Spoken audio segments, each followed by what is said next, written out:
Welcome back. My guest today is Richard Mack, former sheriff of Graham County, Arizona, who has written several books, including the one that we're discussing today, The County Sheriff, The Last Hope for America.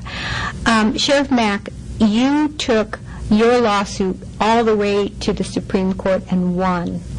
But the average American, I contend, cannot afford to do that, because when any citizen takes on any branch of government, they're not only paying for their attorney, but they're paying for the government's attorney. Right. And the government never runs out of money, because if they do, they just tax the poor guy who's trying to pay for his own attorney. Right. So they're paying for both sides of it, as far as I can see. Tell us, how can the average fellow, what did it cost you to do all this? Well, financially, and we had help from some national organizations, but financially it was over $300,000. So that's cost prohibitive. 4 years, yeah. I mean, who can do that? No. I mean, it's absolutely an injustice to put this back on the people, that they have to fight the injustice imposed on them by their own government. And one thing I learned is that we should have just said no. The Arizona sheriffs should have just written a letter to Janet Reno, Bill Clinton, and Congress saying, thank you very much for your well-intentioned Brady bill, but it will have no effect in the state of Arizona. And then each county sheriff sign it and say, send it. And you could have had something very strongly worded, like, shove this up 1600 Pennsylvania Avenue, because it's not going to have any application in Arizona Does or not Idaho. apply. Does not apply. Thank you very much. Please call if you need anything else. Yeah. But that's exactly what needs to happen today. There are too many injustices going on, and the one that I bring up in the book is, why would any sheriff, sit back, put his feet up on his desk and say, well, Mr. Smith, we're busy with the drug problem, and we've got family fights, and we've got illegals running around everywhere. We're kind of busy, so, you're going to have to get a lawyer and fight the IRS on your own, which is going to take 5 to 10 years, everything they own, and a lot more. I watched the man in Canyon County lose everything he owns. I've seen exactly that. Yes. And they can't, that guy has to now hire CPAs, lawyers that he can't afford, and yet we have in 1998 employees of the IRS agents testifying before Congress that the IRS routinely fabricates evidence against people they know in this country who cannot afford to defend themselves. What did Congress do to make sure that would never happen again? Well, let me tell you. They issued an order for the IRS to be more user-friendly. Serious, that's what they did. User-friendly. Okay. And to open offices on Saturdays. So any sheriff in this country knows that the IRS has a long history of being a political hack for presidents, that they have absolutely committed crimes against American citizens. So why would any sheriff allow IRS agents unfettered access to the people in his county? Every IRS agent should be watched, dogged, hovered over, and if allowed in the county at all, better be mandated, checked, and some sort of balance put in place to make sure that anything they're doing is under the watchful eye of somebody who knows and understands the Constitution.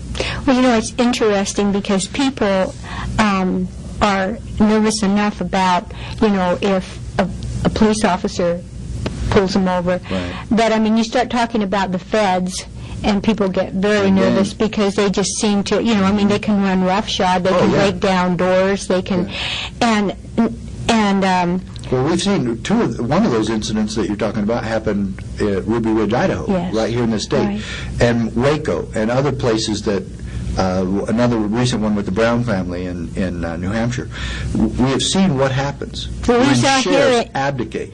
We saw here in Boise, a young man who was exercising his First Amendment right to redress of grievances, and he got pulled over or actually stopped on the street and handcuffed for trespassing on public property when he was delivering a letter when he was complaining. Trespassing on public property. Yes, How on do you public trespass property? on public property? Good question. That's ours. The public Good owns question. it. Yeah, you know, Well, yeah. anyway, I think the exciting thing is that we have local legislators throughout the country that are passing joint memorials and resolutions relative to the 10th Amendment, which is really what your book is about. And it was the basis of my lawsuit.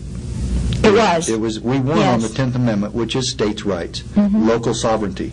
And the thing that Scalia said in the book that absolutely amazes me is that the whole motto of the decision that Scalia writes is based on the fact that, quote, states are not subject to federal direction, end quote. Don't you wish the states knew that?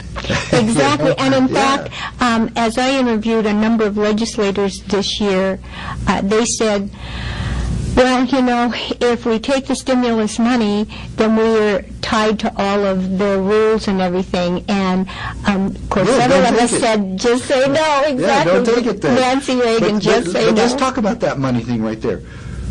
People act like the federal government creates money. Now, when they print it and print it and print it, they do, but that's also destroying money because that causes inflation. That's where your inflation comes in, folks. And so now inflation's really going to get up there because they're printing more and more to try to keep up with the debt that... To spend us out of this To spend us out of recession. debt, which is just a never-ending cycle because you need to put more money and then it becomes less valuable and it keeps, you know, it keeps climbing. So gold and silver, folks, Yep. are going to go way Yep. up, way up. But what I really like, Scalia makes this very clear. Who in this country, in your state, in your county, this is Ada County, right? In Ada County, who is responsible to defend local citizens from tyranny? Let's say tyranny from Washington, D.C. Are we to suppose that Washington, D.C., the tyrant, will stop the tyranny? No, no way. History has never showed us that that has ever happened. Tyrants don't stop themselves. They just keep getting worse and worse and worse. So somebody has to stop that. So who's in charge? You know, is there a law saying when tyranny gets going, local officials, thou shalt stand against it? Well, is that what we have to be told? I mean, the Declaration of Independence is clear. It's our duty to stop it. Absolutely. And people who have sworn an oath, officials, local officials who have sworn an oath to uphold and defend and obey, protect, preserve the U.S. Constitution, do you think maybe they have some responsibility in this? Well, the name of the book makes that very clear. You know, in this book, something that really piqued my interest is Helen Chenoweth Hodge was a good friend of mine. In fact, she and I both had discussed. Both of us did a self-imposed term limitation in office. I wish you wouldn't have done Yeah, that. that's exactly what Ron Paul said. But you, in your book, the County Sheriff, America's Last Hope, you mention what happened to Wayne Hodge. Would you? We've got only about a minute and a half before the break, but in that minute and a half, maybe you can start the story of what actually happened. Well, I can take it to Z, from A to Z. A is that he fought the federal government for 10 years. Z is he won, but posthumously. He had already passed away, and God bless her soul as well. She got killed in a traffic accident. But what would have been fantastic is when Helen Chenoweth came to us sheriffs in the Western States Sheriff's Association and told us she was going to, and she did, she actually suggested a law that all federal agents have to go through the sheriff before they do anything in the counties, and that should have become law. And then I believe the Wayne Hodge's sheriff Stood in the way. Stood in the way and said you may not take his cattle. He threatened to arrest federal agents if they didn't leave things alone. And I can't wait for the day that an actual sheriff arrests an IRS agent for trespassing in his county. Or worse, attempting to commit other crimes. Well, this has been very exciting. When we come back from the break for our final segment, we will continue our discussion with Sheriff Richard Mack, former sheriff of Graham County, Arizona.